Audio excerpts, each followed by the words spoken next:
Pejantannya Kediri. Halo sahabat Bajohor, kembali lagi. Kita kali ini akan membahas mengenai bagaimana cara memilih indukan bebek hibrida yang bagus dan bagaimana cara mengembangkannya sampai nanti bagaimana bebek-bebek ini bisa bertelur dan bagaimana cara membedakan bebek betina dan jantan. Nah, saat ini saya berada di kandang indukan milik Pak Eko dari Kediri. Pak Koko dari Kediri. Ya, sama siapa Pak Koko? Pak Koko, sudah berapa lama bergaul dengan bebek? Sudah 5 tahun, 7 tahun. 7 tahun. Pak Koko, apa namanya? Kita akan bercerita mengenai bagaimana sih memilih indukan yang bagus. Indukan yang bagus itu Pak Koko bisa cerita nggak seperti apa? Kalau indukan yang buat hibrida, kita cari yang besar. Kalau putih banyak, cuma yang saya inginkan dari indukan kami bebek, saya pejantan menggunakan pelontang. Ini sudah setekan. Saya maksudnya sudah F1 sama pejantannya pelontang yang terdahulu. F1 itu maksudnya apa Pak Koko? Ya, bebek peking sing ori. Original. Ya, ini sudah memang dari sananya. Ya, cuma ini sudah silangan sama pelontang. Ini saya kawinkan sama yang putih-putih.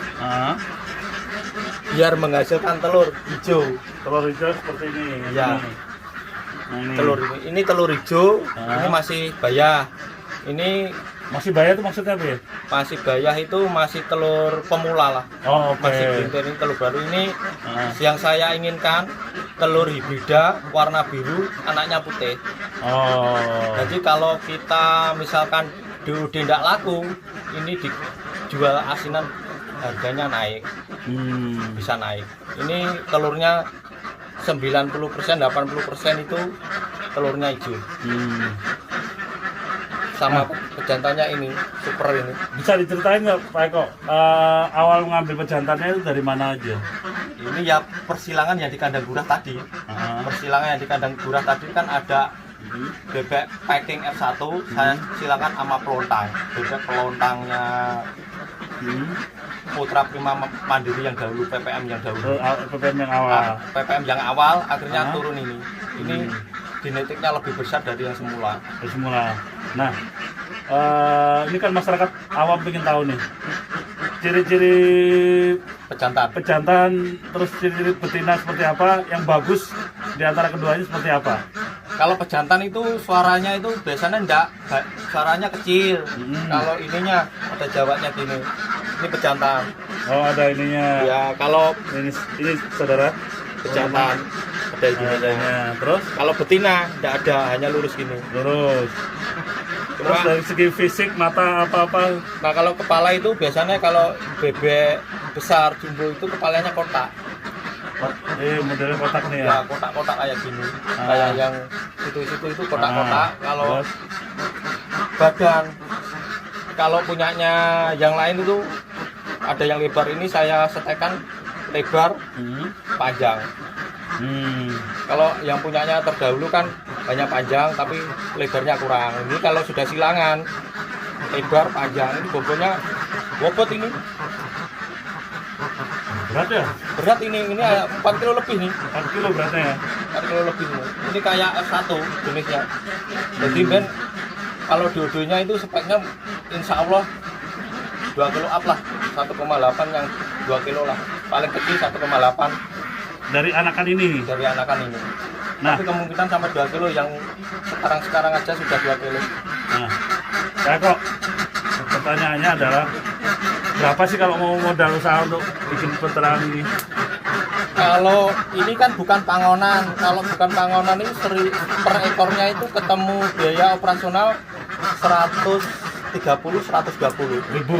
ya sampai bertelur. Nah, Kalau buat pangonan itu kemungkinan ya 70-an pangon. pangon itu diangon di sawah. Ya jangan di sawah itu kan ini biaya operasional makan. Tapi biasanya kan ada orang cerita kalau harus diangon lebih dulu seperti ini. Kan ini kan metode baru nih, nggak usah diangon, gimana sih? Ya ini kalau saya itu senang yang kayak gini nggak diangon. Maksudnya nutrisi kayak gitu cuma biaya operasionalnya lebih tinggi. Oh, Gitu. Tapi kualitasnya saya senang yang nggak dipangon, yang nggak diangon kualitasnya lebih bagus. lebih bagus. Ah. Nah, untuk telur tadi nih Mas Eko, ini berapa kali bertelur baru bisa dijadikan DOD? Kemungkinan di 1 bulanan. 1 bulan baru dimasukkan inkubator. 1 bulan itu maksudnya berapa kali telur? 1 bulan ini ya 30 hari. 30. Bukan, maksudku, ini kan telur pertama, Ya. buang. Buang, Terus telur kedua, buang sampai Buang. 1 bulan. selama 1 bulan. Iya. Berarti nggak selama 1 bulan, kita itu berapa bertelur, baru Ya. pakai? Ya, baru dipakai sampai telurnya itu agak besar dikit, agak Hah? bulat, juga lonjong. Nah, ini masih lonjong, Nah, masih lonjong, masih masih kecil. kecil. Iya. Mas Eko, Gimana? dalam metode pembesaran itu kan ada 2, Ya. kandang Ada, sama diangon. jangan. Nah, itu mana yang lebih menguntungkan bagi pemula? Bagi pemula itu ya sama aja sih, cuma biayanya itu kalau dipangon itu biayanya lebih ringan. Kalau dipangon itu biayanya lebih ringan, kan dia dikasihkan makan di sawah-sawah itu, jangan di sawah. Kalau metode saya ini namanya kletean. Kletean itu nggak pangon, jadi mulai kita kecil sampai besar ya di kandang sini. Cuma saya senang pakai yang nggak pangon, tapi biayanya agak Agak mahal. Tapi hasilnya gimana? hasilnya saya, kalau menurut saya nih, menurut saya kan orang punya prinsip sendiri-sendiri. Hasilnya saya senang yang di kletek ini, Lebih bagus. dodenya lebih bagus. Biaya produksinya berapa? Kalau biaya produksinya, Habisnya berapa untuk pakan segala macam kalau mulai di kletek awal sampai dia bertelur itu habisnya 130 per ekor, 120 sampai 130 per ekor. Nah, untuk mengatasi sakit segala macam gimana caranya? Nah, tadi kan dikasih tahu Saya tiap vitamin atau apa itu? vitamin saya mulai umur lalu saya kasih vitamin turbo untuk mengatasi stres, untuk mencegah penyakit gitu. Saya nggak pernah pakai vaksin, malah Nah, nggak pernah. Saya mulai saya ternak 7 tahun nggak pernah ambil vaksin, nggak pakai vaksin. nggak pakai vaksin. Cuma Yang penting pakai tubuh aja. turbo, vitamin, sama kadang nggih premixin untuk menyakiti pilek. Udah kebersihan kandang yang utama. Oh ya, ini menarik nih, kalau kebersihan kandang itu harus kering atau gimana? Karena kan ada Harus orang bilang kering. ada kalau petelur itu harus ada yang basah segala macam. Ya harus kering, cuma juga ada pemandiannya yang bagus. Disediakan mandian khusus. Ya khusus. Oh, oke.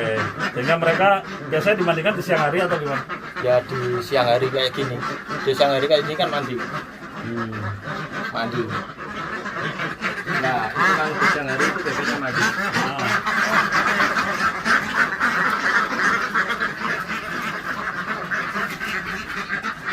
Nah, Mas Eko, Gimana? berapa sih pangsa pasar? Kalau orang mau berternak, pemula ini melihat pangsa pasarnya masih banyak apa enggak? Kemungkinan masih banyak.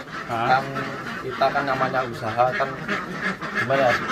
Kalau saya kan sulitnya cari kerjaan ya bisanya ternak ya kita mengembangkan peternakan. Kemungkinan pasar kita langsung berkembang. Masih berkembang. Masih berkembang Di terus. Jawa Timur aja. Di Jawa Timur Masih kita kekurangan. kurang. Oke. Nah, sahabat Pak Johar, ini nanti perbincangan saya dengan Mas Eko yang sudah 5 tahunan lebih menggeluti peternakan bebek. Dia mulai dari pemilihan indukan, terus sampai menetas DOD, dan telurnya juga bisa dihasilkan seperti ini nanti juga laku dijual ya Mas ya, Jual. di pasar atau dibagi-bagikan. Dibagi-bagikan. Nah, kita jangan pelit sama ilmu, sebab ilmu itu akan bermanfaat bagi orang banyak sehingga menolong perekonomian masyarakat sekitar. Nah, sampai ketemu lagi di acara berikutnya dan di video berikutnya. Salam sukses selalu.